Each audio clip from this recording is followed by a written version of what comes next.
காரைக்குடி மீனாட்சிபுரம் முத்துமாரியம்மன் ஆலயத்தில் கொடியேற்றம். ஆயிரக்கணக்கான பக்தர்கள் நேர்த்திக்கடனுக்காக காப்பு கட்டினர். சிவகங்கை மாவட்டம் காரைக்குடி மீனாட்சிபுரம் முத்துமாரியம்மன் ஆலயம் மாசி பங்குனி திருவிழா வெகு விமர்சையாக நடைபெறுவது வழக்கம். அதுபோல் இந்த ஆண்டு மாசி பங்குனி திருவிழாவை தொடர்ந்து கடந்த 15 தினங்களுக்கு முன்பு பூத்தட்டு விழா நடைபெற்றது. அதனை முன்னிட்டு இன்று அதிகாலை ஆலயத்தில் கணபதி ஹோமத்துடன் சன்னதியில் உள்ள கொடிமரத்தில் கொடியேற்றம் நடைபெற்றது. அதன் பின்பு வரும் செவ்வாய்க்கிழமை முளைப்பாறை எடுப்பதற்கும், வரும் புதன்கிழமை பால்குடம் அக்கினி செட்டி வேல் போட்டு தங்களது நேர்த்திக்கடன் செலுத்துவதற்காக ஆயிரக்கணக்கான பக்தர்கள் தங்கள் கைகளில் காப்பு கட்டிக் கொண்டனர்.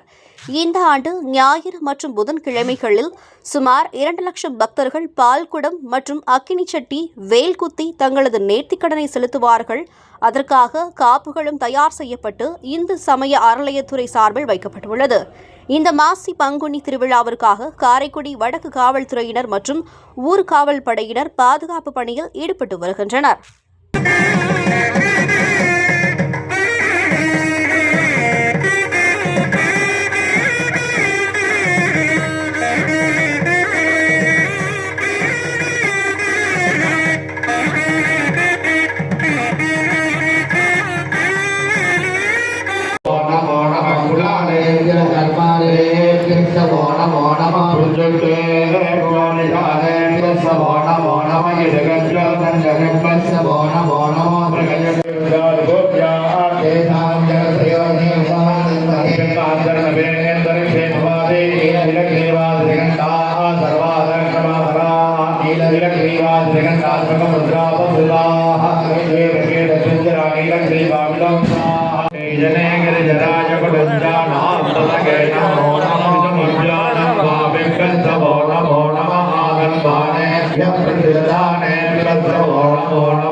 प्रदेश